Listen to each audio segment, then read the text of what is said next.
Let's talk about your aim and how you can rapidly improve it.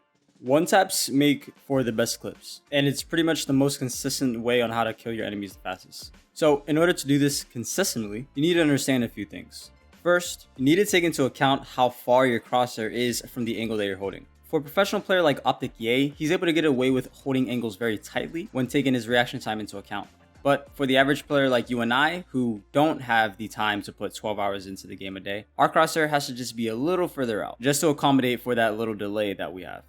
Now, some of you may have some crazy insane benchmark times on reaction times, but that just does not convert over to Valorant. You see, in order to convert your reaction time from those benchmarks over to Valorant, both your brain, muscle, and eyes all need to be in sync in order to react the quickest. And even then, your body needs to know what it's reacting to.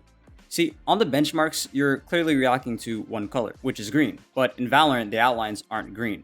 So it is kind of a time waster practicing your reaction time for Valorant on these reaction time test benchmarks. But showing you how you can improve your reaction time in Valorant is a topic for another video. Here's a rule of thumb to stick to. Unless if you're a pro player, an ideal distance on how far you should keep your crosshair from an angle is anywhere between 2 to 3 centimeters.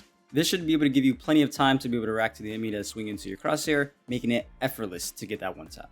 Besides your reaction time, what else is important when trying to make these one taps consistently? Well, have you ever seen those players who really just look like they have no mouse control whatsoever? Yeah, that's the next thing. You see, it's cool and all if you can flick here, flick there, but if you aren't able to keep your crosshair in the same exact spot while remaining in full control the entire time, you're not going to see yourself getting a lot of one taps. When we watch Optic Ye, the first thing that you'll notice is that his aim is incredibly smooth and consistent. No matter what situation Ye's in, he's always able to remain optimal control over his mouse. And this is why he's named El Diablo. I'm not gonna lie guys, the only way to get this level of mouse control is to invest tons of hours into aim trainers and focus into your aim. When you're trying to improve this aspect of your aim, you need to understand that it's going to take time because you need to find the perfect grip for you, the perfect seating position, and just the overall motions you're going to be making with your arm. Everyone's different. None of our bodies are the same. So therefore, you're going to have to see what works best for your body through just putting in tons of time trying to find these solutions. And speaking about finding solutions, if a lot of you are asking why you die so much when holding angles or even engaging in gunfights, it may be because you're just moving too much. Let me explain. As long as you're standing completely still, the first bullet you shoot from your weapon is always going to be dead center accurate. And many of you do not take advantage of this because when you find yourselves in situations to where you are in a 1v1 typically, and you're expecting the enemy to swing you from a certain angle, a lot of you guys tend to hold shift while continuously moving to the left or the right, never completely standing in a stationary position, allowing you to take advantage of that first bullet accuracy. So when the enemy does end up swinging you, unfortunately, your bullet's probably going to hit him in the neck or the shoulder. So in order to prevent this, just make sure you guys are staying still or you're making incredibly tiny strafes from left and right in order to not get peeker's advantage on you. Believe it or not, in just 3 minutes, you have fully learned crosshair placement and pretty much everything that's involved in crosshair placement that's going to help you get consistent one taps. Knowing all this information is one thing. Being able to consistently perform in a game is another. And in order to consistently perform in a game, you need to know how to shoot your weapon to do so. When going for one taps, which you should be doing because it's the fast way to kill your enemy, you have to be careful not to spray because spraying in Valorant is a pain, especially when you don't even have tons of hours in the game. Just follow what the name says. Shoot each bullet one at a time. In between each shot, you kind of want to give it a little rest. You don't want to shoot too fast because then your bullets are going to start becoming inaccurate. And it's going to be like you're kind of slowly spraying, which is a bit off and just weird. So to prevent this, when you're spraying, just stick to this rule of thumb. Are you ready? Typically, every gun or semi-automatic weapon in Valorant follows the same rhythm.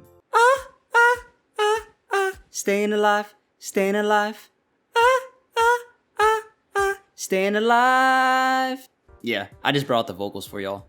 But seriously, notice how every single time we say, the bullets reset, making each shot accurate. So just make sure to space out your shots going with the rhythm of the song. And you should be good to go from there, guys. Now, before ending today's video, I wanted to quickly show you guys a VOD review backing up everything that we taught you today, just so you guys can physically see it in game performed by a professional player.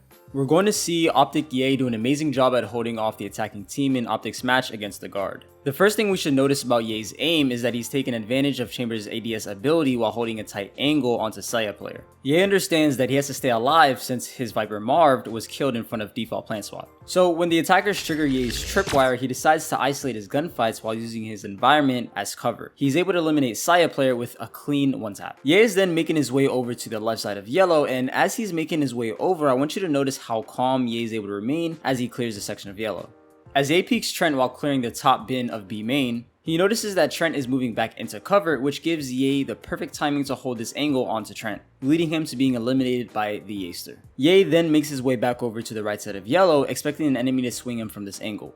With these two kills in particular, I want you to pay close attention to the position Ye puts his crosshair. Ye decides to aggress the angle while keeping his crosshair not too tight since he knows his enemies can swing him at any second. He has it far enough to where he's able to flick to the left, close to the angle that's being aggressed.